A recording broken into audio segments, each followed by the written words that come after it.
Nós lemos sobre essa doutrina no livro de Romanos, capítulo 4. Que diremos, pois, ter alcançado Abraão, nosso pai segundo a carne? Porque se Abraão foi justificado pelas obras, tem de que se gloriar, mas não diante de Deus.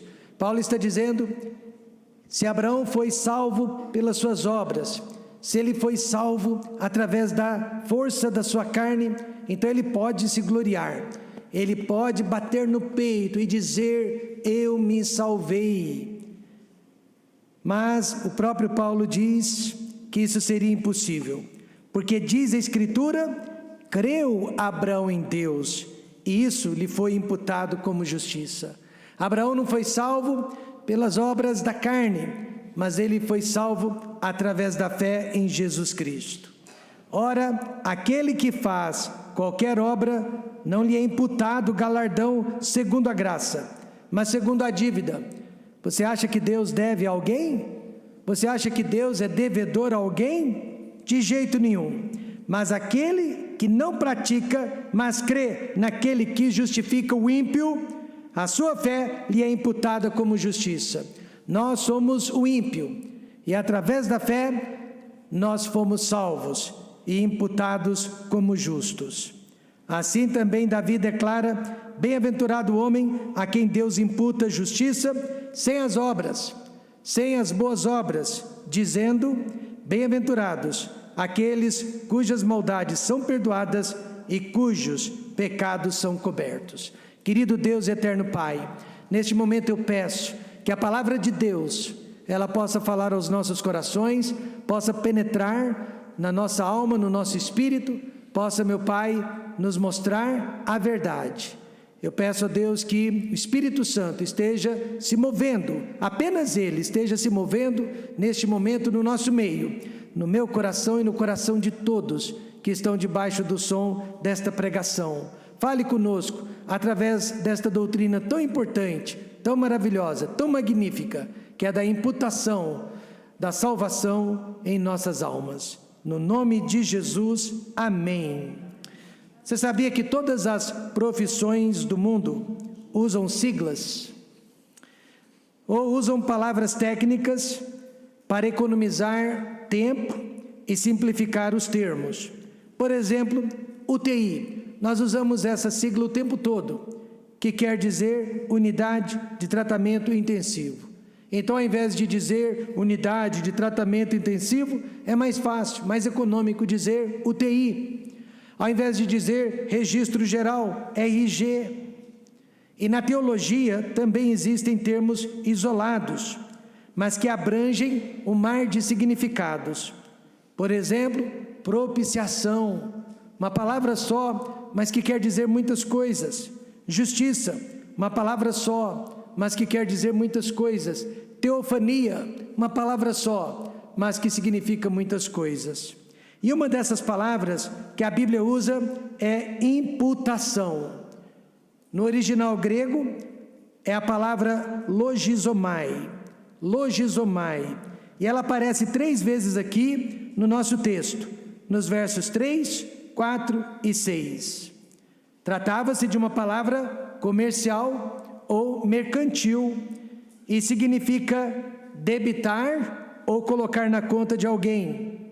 Debitar ou colocar na conta de alguém. Por exemplo, Abraão recebeu na conta dele a justiça de Deus. No verso 3, pois que diz a Escritura, creu Abraão em Deus e isso lhe foi imputado, logizomai, como justiça. Quer dizer que Deus, Ele creditou a conta de Abraão. Ele creditou a conta de Abraão, porque Abraão creu em Deus.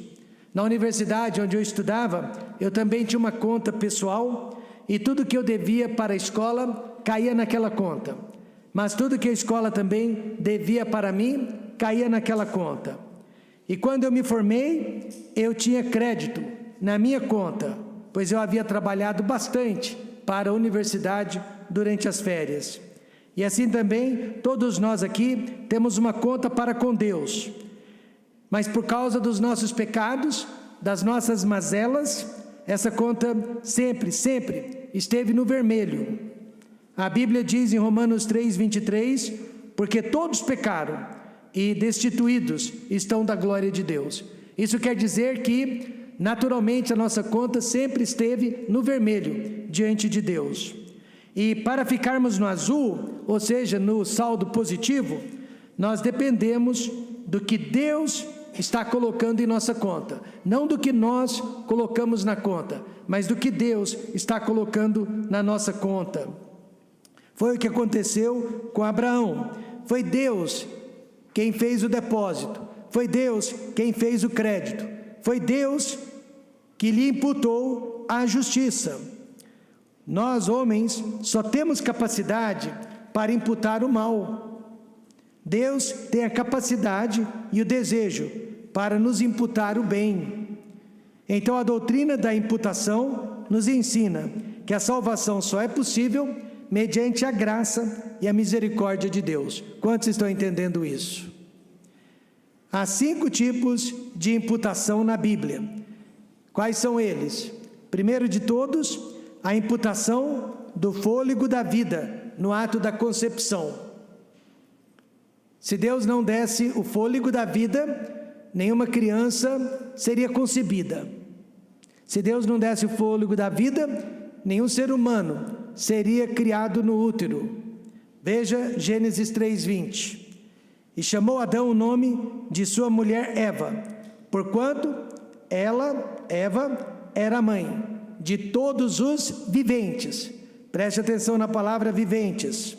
Quer dizer que a mulher já se torna mãe a partir do momento que há uma vida dentro dela, ou seja, na concepção.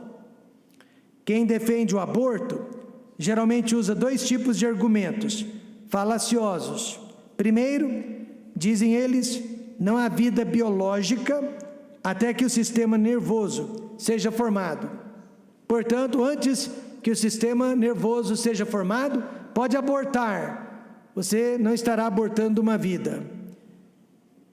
E o segundo grupo, que defende o aborto, diz que a vida biológica, ela é formada na concepção, mas o bebê, no caso eles chamam de embrião, só se torna uma pessoa no ato do seu nascimento, ou seja, depois que a mãe dá à luz. Então veja, o primeiro grupo aceita o aborto nas primeiras semanas de vida, e o segundo grupo já aceita o aborto até o último dia de gestação. Mas o que diz a palavra de Deus no Salmo 139, verso 16? Olha o que a Bíblia diz: os teus olhos viram o meu corpo. Ainda, diga alguém, informe. A médica da minha esposa, ginecologista, me disse: Pastor Rômulo, a ciência ainda não viu o que acontece na hora da concepção. Não há nenhum aparelho, não há nenhum exame que possa nos mostrar o que acontece na concepção. É um mistério, e eu creio que sempre vai ser um mistério.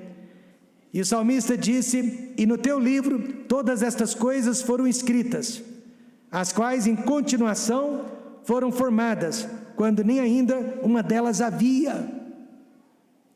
Isso quer dizer que a vida física que recebemos no ato da concepção nunca deixará mais de existir ao lado de Deus ou separada de Deus. Então o aborto pode até interromper a vida do bebezinho aqui na terra, mas não a impedirá lá no céu. Isso quer dizer que todos os abortos, voluntários e involuntários, vão para o céu como seres humanos inocentes. E um dia, meus amados irmãos, veremos os filhos que nunca vimos aqui neste mundo. Então Deus imputou sobre nós o fôlego da vida. Eu e você recebemos essa alma vivente no momento da concepção de nossa mãe. E por essa razão existimos. E por essa razão estamos aqui. Veja Gênesis 2, verso 7. E formou o Senhor Deus o homem do pó da terra, e soprou em suas narinas o fôlego da vida, e o homem foi feito alma vivente. Então vamos entender que a doutrina da imputação ensina que é Deus quem acredita a nossa conta. De outra forma, nós não teríamos saldo. Veio de Deus o fôlego da vida. Amém, irmãos? Nada fizemos para existirmos, para respirarmos e para vivermos. E também nada fazemos de nós mesmos para sermos salvos, para sermos novas criaturas e para sermos filhos de Deus. A salvação é obra somente do Espírito Santo. Amém, irmãos? É obra de Deus. E a segunda imputação, então, é esta: a imputação do pecado de Adão também sobre a raça humana. Ainda em Gênesis 3, verso 6, e viu a mulher que aquela árvore era boa para se comer e agradável aos olhos, e árvore desejável para dar entendimento. Tomou do seu fruto e comeu, e deu também a seu marido, e ele comeu com ela. Você percebeu que o pecado de Eva foi involuntário? Eva pecou porque foi enganada. Ela não saiu naquela manhã à procura do pecado, desejando o pecado, pensando no pecado. O pecado foi um acidente na vida de Eva, mas já o pecado de Adão foi voluntário. Ele sabia o que estava fazendo. Infelizmente, a maioria de nós tem que admitir nesta noite que pecamos voluntariamente. Nós sabemos o que estamos fazendo de errado, pois nós temos a Bíblia, a palavra de Deus, e nós temos habitando em nós o Espírito Santo de Deus para nos guiar, mas geralmente nós desobedecemos e escolhemos o caminho errado. Mas quando pecamos, muitas coisas mudam em nossas vidas. Veja no caso de Adão, ele teve que viver com um cadáver espiritual. Após o pecado, Adão morreu espiritualmente. Antes do pecado, ele andava com Deus, ele passeava com Deus, ele tinha comunhão com Deus, mas agora o pecado o separou de Deus. Por isso ele morreu espiritualmente. Agora ele tinha que suportar a natureza do pecado. Como? Batalhando o tempo todo dentro de seus membros, como eu e você, que nunca cessamos de lutar contra o pecado que habita em nós. Paulo disse: miserável homem que eu sou, quem me livrará do corpo desta morte? Nós estamos o tempo todo lutando e nos esforçando para obedecer a palavra de Deus, para fazer a vontade de Deus. Não é fácil. Por quê? Porque também nós estamos andando com um cadáver espiritual. No Império Romano, quando alguém era condenado por homicídio, o assassino era amarrado ao corpo da vítima que ele havia matado por vários e vários dias. Imagine andando amarrado ao lado de um defunto, de um cadáver. E muitas vezes o assassino morria também por causa das infecções que adquiria e por causa do mau cheiro da putrificação. Mas essa era a sentença que os romanos passavam para os assassinos. E assim também, quando nós pecamos, temos que conviver com a consciência pesada, sentimentos de culpa, ou seja, um verdadeiro cadáver que cheira mal, nos acompanhando o tempo todo de nossas vidas. Mas a boa notícia é que Jesus Cristo perdoa os nossos pecados. Jesus Cristo, Ele nos desamarra do cadáver, amém, irmãos? E Ele nos livra desta situação. Adão também teve que viver separado de Deus. Para quem andava com Deus, para quem conversava diretamente com Deus, ele foi separado. Ele estava acostumado à comunhão diária com Deus. Deus tinha o costume de passear pelo jardim do Éden, mas por causa do pecado, essa comunhão foi interrompida. Nós até conseguimos cantar em pecado, nós até conseguimos frequentar a igreja em pecado, nós conseguimos dar os dízimos em pecado, mas há uma coisa que nós não conseguimos fazer muito bem em pecado: orar, ter comunhão com Deus.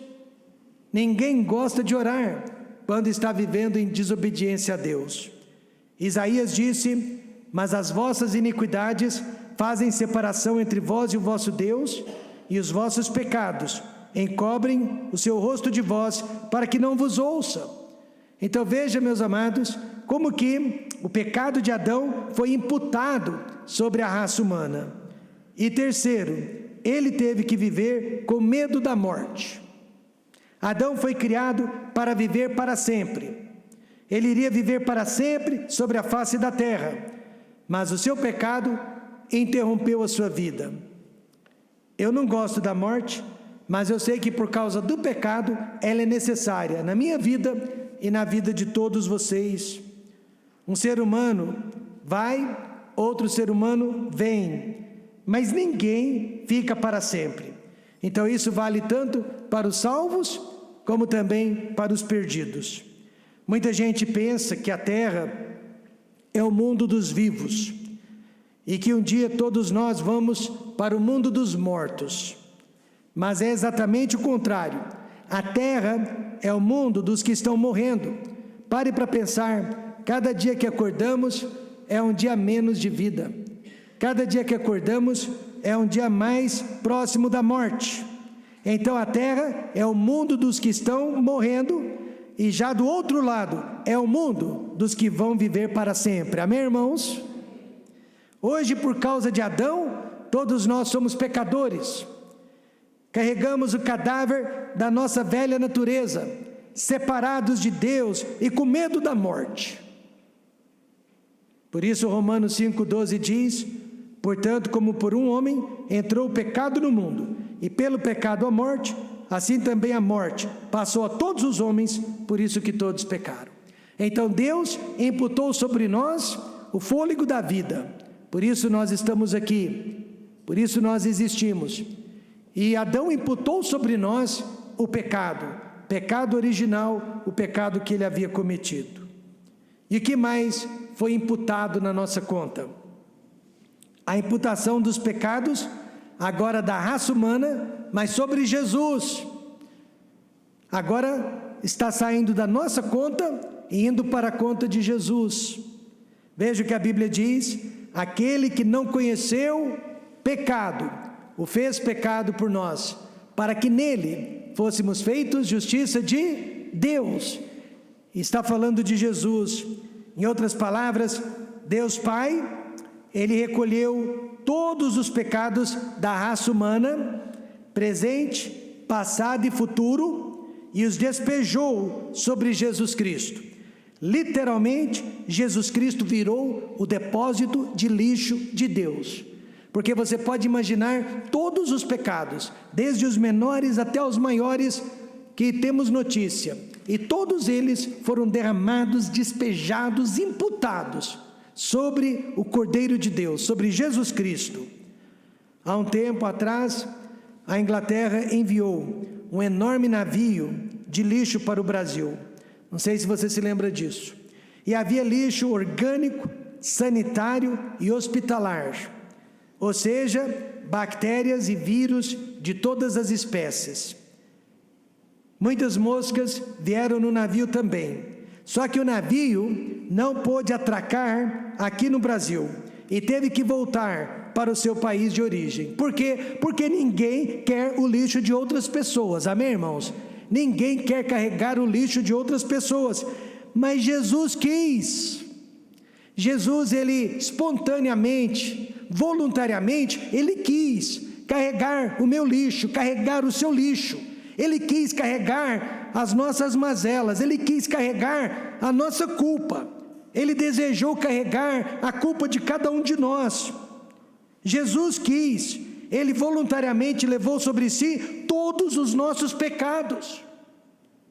1 João 2,2 diz: e ele é a propiciação, ele é o pagamento pelos nossos pecados. E você diria amém. E não somente pelos nossos, mas também pelos de todo o mundo. Amém, amém. Ele foi feito depósito de lixo de Deus. E levou sobre si todas as nossas dores, todas as nossas enfermidades e todas as nossas iniquidades. E ninguém, então, vai ficar de fora do céu por causa de seus pecados. pois todos os nossos pecados já foram imputados na conta de Cristo. Então, por que algumas pessoas vão ficar de fora do céu? O que deixará uma pessoa fora do céu é o relacionamento dela para com Cristo. Veja, Jesus é a questão e não o pecado. É como você se relaciona com Ele nesta noite. É como você pertence a Ele nesta noite. É o que Ele significa para você. Essa será a questão após a morte.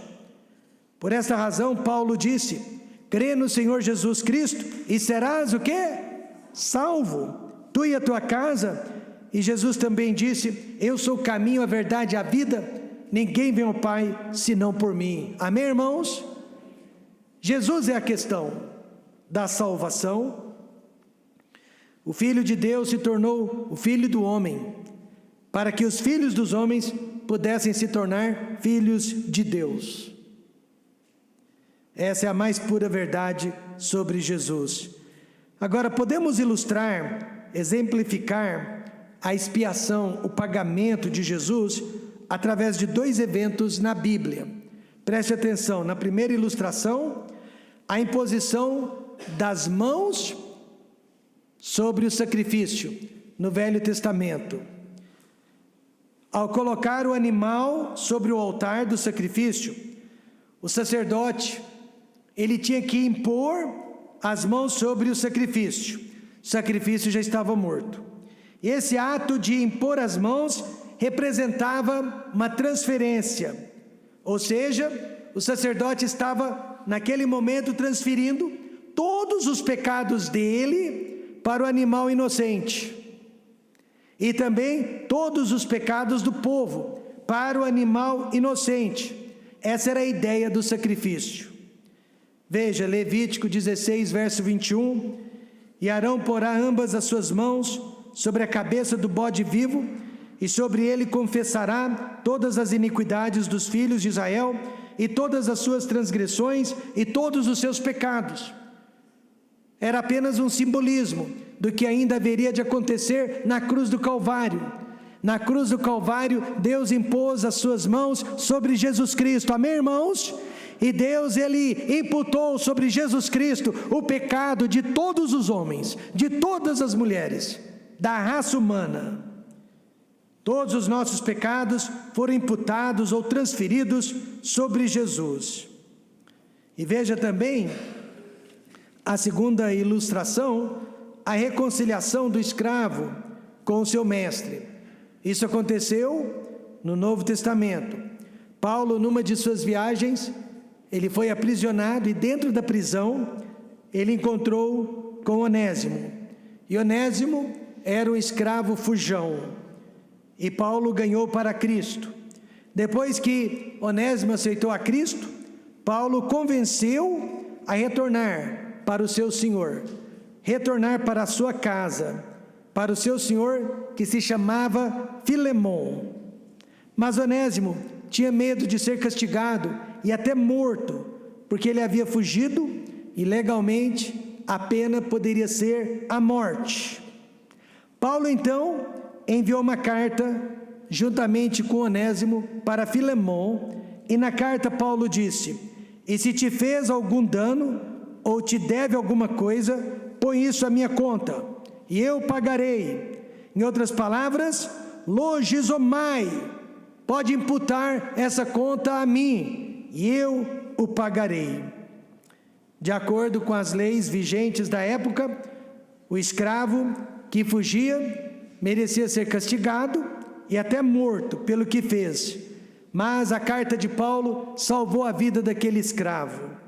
E assim também, de acordo com a lei de Moisés, nós todos merecemos morrer nesta noite, nós todos merecemos pagar pelos nossos pecados. Mas Jesus Cristo, Ele encarnou o homem, Ele viveu entre nós, Ele se entregou na cruz, e Ele disse para o Pai: põe o pecado de cada um deles na minha conta, eu pagarei. Amém, irmãos?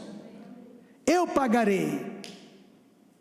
Portanto, a questão não é mais o pecado que eu e você praticamos, mas o relacionamento que temos com o Filho de Deus.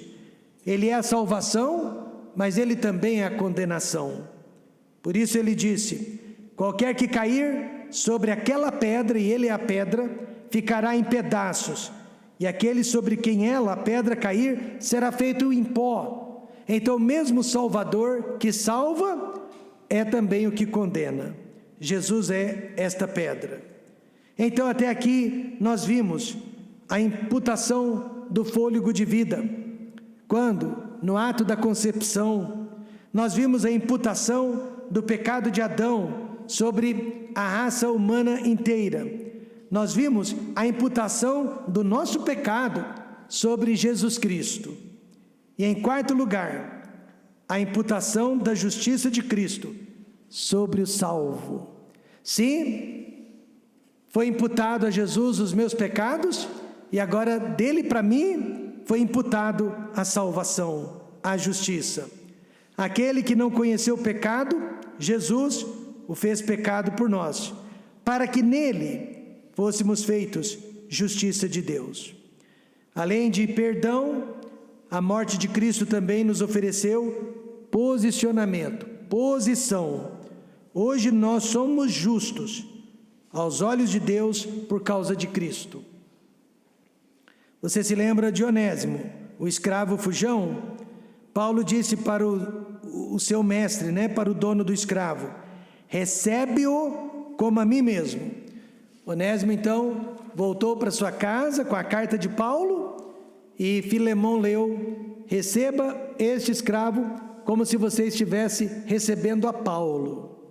E assim também nesta noite, Deus recebe você, ou Deus nos recebe como a Jesus Cristo mesmo. Isso significa justiça, amém, irmãos?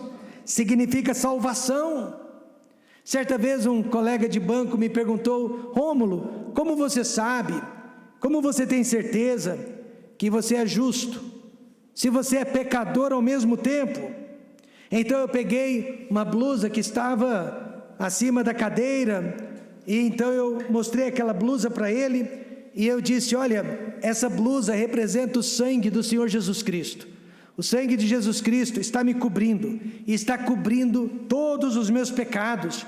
E agora quando Deus o Pai olha para mim, Ele enxerga apenas o sangue do Senhor Jesus Cristo. Sim, os meus pecados ainda existem, sim, eles ainda estão lá, debaixo do sangue. Deus, no entanto, não olha para os meus pecados, Deus olha apenas para o sangue. Abaixo do sangue os meus pecados se encontram, mas Deus só olha para o sangue, Ele não olha mais para o pecado. E é exatamente isso que 1 João 1,7 diz: e o sangue de Jesus Cristo, seu Filho, nos purifica de todo o pecado, amém, irmãos? Não apenas de alguns, mas de todo o pecado. Portanto, justiça é um ato que ocorre do lado de fora para dentro, e não de dentro para fora. Impossível que eu seja salvo, que eu compre a minha salvação, que eu mereça a salvação, porque não vem de mim, vem de Deus, amém, irmãos? Vem somente de Deus. Por essa razão, ninguém aqui nesta noite pode se gloriar da sua justiça. É um ato divino e não humano. Eu tenho até vergonha em dizer que eu sou justo, mas eu tenho coragem de dizer que eu sou justo, porque é verdade. Jesus Cristo me justificou.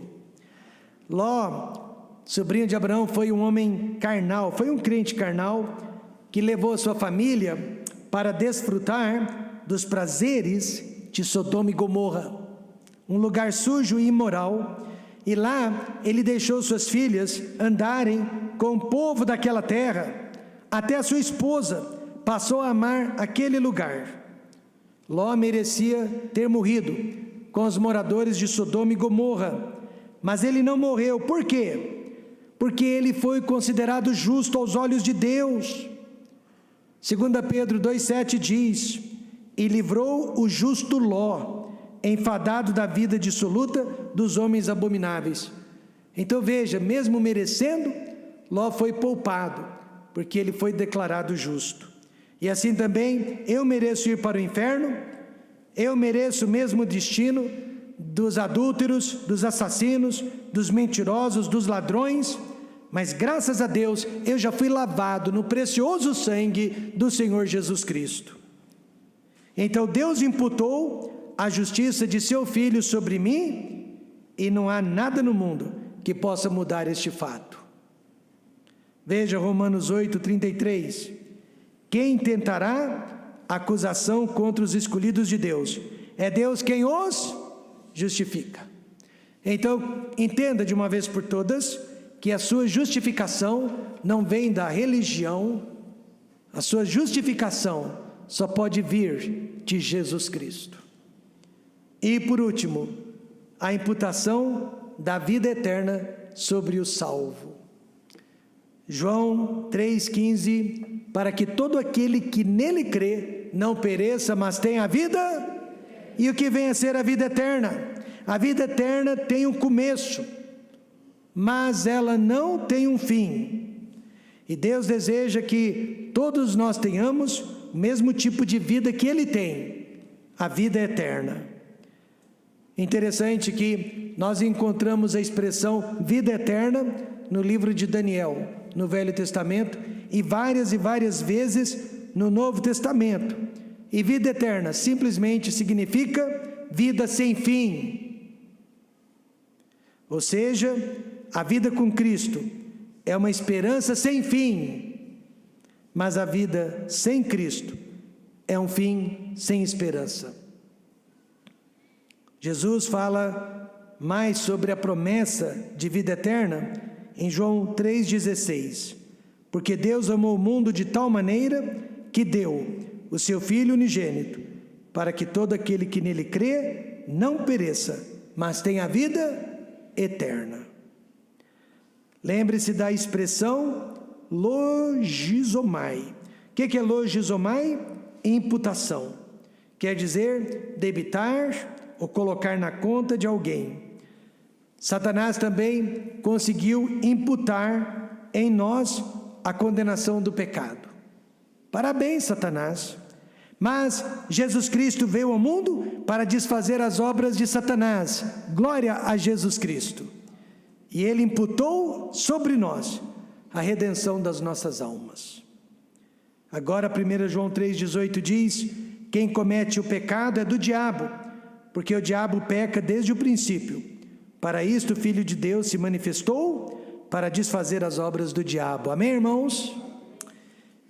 Nesta noite, eu não pertenço mais ao diabo, porque eu recebi a justiça de Jesus Cristo em minha vida.